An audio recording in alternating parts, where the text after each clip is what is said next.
Pag-usapan po natin ngayon itong mga bayarang DDS vlogger mo.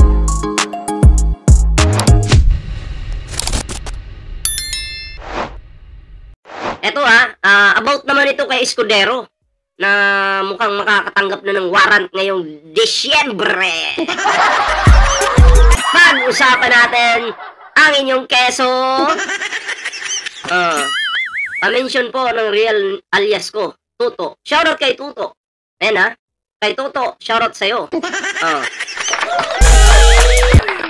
Tuloy natin to. Senate President Chiz Escudero faces allegations of budget insertions totaling billions of pesos, mostly for infrastructure and flood control projects, which are now under scrutiny.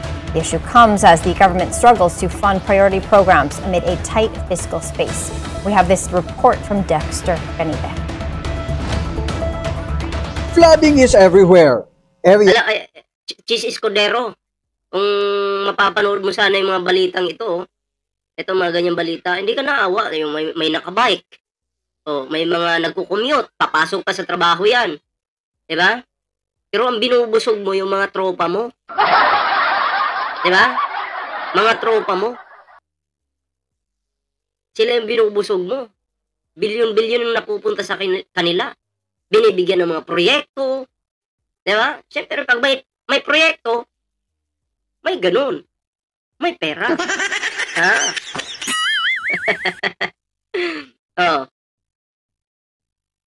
Anong sabi dito? Narinig mo na ang chismis?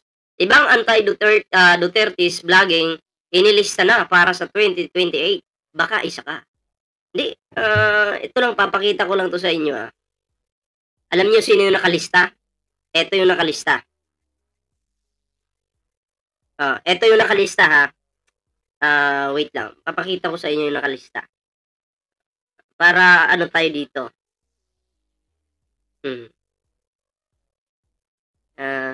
Hanapin ko lang ito yung nakalista. Papakita ko sa inyo yung nakalista. Yung mga anti-admin dyan. Para sa inyo to. Para sa inyo to papakita ko. Ito yung maganda. Ito yung maganda, pakita ko sa inyo. Ito yung maganda. Ayan, singit natin to. Ayan.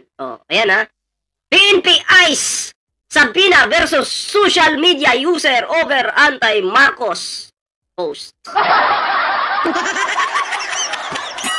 Kaya sa mga DDS dyan yung mga content lang sa Facebook, yung mga minumura yung Pangulo, yung mga binabalahura yung Pangulo, minawalang hiya, ihandaan nyo na yung sarili nyo, May sound po ba tayo? May sound ba? Wala daw sound Refresh mo lang, refresh lang. Meron audio, meron? Refresh lang. Exit ka sa YouTube, tapos balik ka ulit. Ganun lang yun, para mabalik yung sound. Kasi minsan sa YouTube talaga nagkakaproblema yan. Minsan sa talaga sa YouTube. Kaya yan lang masasabi ko. Ingat-ingat sa mga tangang DDS vlogger dyan mga vlogger-vloggeran dyan ingat-ingat kayo. Mukhang may matatanggap pa yung love letter. Sino manok nyo sa 2028 for president? Bigyan kita ng plus 10 million votes partida. Hindi, ako yung tatakbo. Iboto nyo ako tatakbo akong presidente sa 2028. Tatakbo akong presidente, huwag kayo mag-alala. Pag ako nanalo, alam nyo na. Ayan, tuloy natin to. Saan na ba yung video? Ba't nandito tayo kay Sabit? Dito tayo kay Chiz Escudero. Ayan binabahay ang mga yan. Hindi pa naawa si Chiz niyan. Yes, were affected by the southwest monsoon. Kita nyo yan? Inararo yung baha.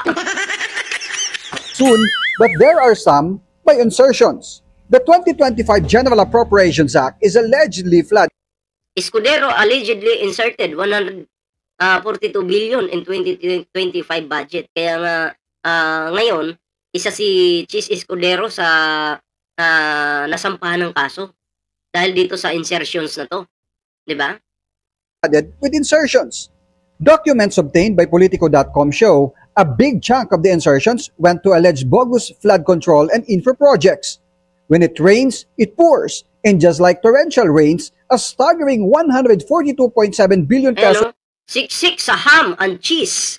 Escudero inserts 142 billion in 2025 budget to benefit allies. So, ang makikinabang lang po dito, yung kanyang mga kakampi. Ha? Yung mga tropa niya. Sila lang po yung makikinabang dyan. Oh. Diba? So, kawawa naman po ang mga Pilipino. Diba? Swimming na lang sila sa baha. Pero sana kung ang mga pera na yan, ang taong bayan yung makikinabang, ipapalakpakan pa sana natin si Chis Escudero. Wala eh. Iba yung nakikinabang eh. Diba? So insertions were allegedly made during the Bicameral Conference Committee of the 19th Congress under the leadership of Senate President Francis Escudero, which he defended in one of his press conference at the Senate. May mga proposed amendments ang mga senador at ang mga mambabatas sa Kamara man o sa Senado na dumaan sa proseso ng amendments. Kung saan mang lugar yon, nakalagay naman sa budget lahat. Escudero is right. More than 12 billion pesos were allotted for infra and flood control projects. Grabe yung insertions na yan. Diba? Parang expert na si ano dyan. Expert na si Cheese. Sa mga ganyang style. Diba? Nakakapagtaka. Sa salin ni Cheese. Ano lang, parang tinga lang. Diba? Parang tinga lang eh. Maliit lang. Pero yung sing-sing ng kanyang, ewan ko kung kasal na sila or jowa pa lang, ang yan ang mahal nun, grabe. ang saya, ang sarap ng buhay ng kanyang kinakasama, grabe, no? Ang klase. Projects in Bulacan. Another more than 9.1 billion peso went to his hometown, the 18 million lang yata yun, di ba, yung kay Cheese? province of Sorsogon. But Senator Joel Villanueva, who is from Bulacan, belied that there are such infra Anak ng pastor! Isa pa to, sinungaling to. and flood mitigation projects in his province, as relayed to him Kaluluwa ng bayan natin ang pinapalitan!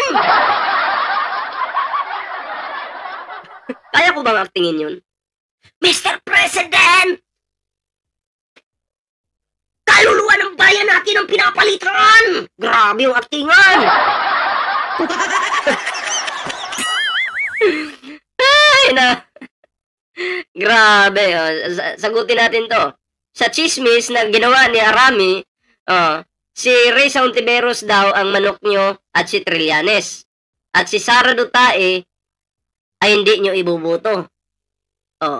Comment mo yan ha. Lahat manok namin, wag lang nga Duterte. Kaya kahit pa anong gawin mo dyan, wala kang makukuhang suporta mula sa amin. Ha? Kasi kaunti na lang kayo, maghihikayat kayo. Hindi mo makukuha yung suporta namin. Ha? Para iboto yung mga manok mo na wala nang ambag sa bansang ito. Tuloy. him by the Bulacan DPWH, and he will raise the Salamat po sa mga nag-like dyan ha.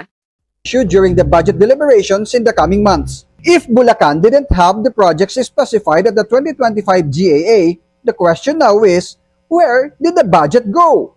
Tito Soto, returning senator for 20th Congress, Hindi mahagilap, nasa na yung budget. wanted to straighten the mangled 2025 national budget come regular session. He made sure whether he will be in the majority or minority bloc to make things right for the 2026 national budget. Dexter Ganibe, Abante Radio. Ayun shoutout po sa mga DDS na mga inulang sa utak, mga bobo, inutil, mga amoy kain-tae, di ba? Shoutout sa inyo ha. Magandang gabi sa inyo. Alam kong stress na kayo, hindi nakalaya yung tatay nyo, di ba? So, dyan na lang yung tatay nyo. Alam nyo naman kami, di ba? Suportado namin yung tatay nyo sa kulungan. Ay, naku po. Ayan, so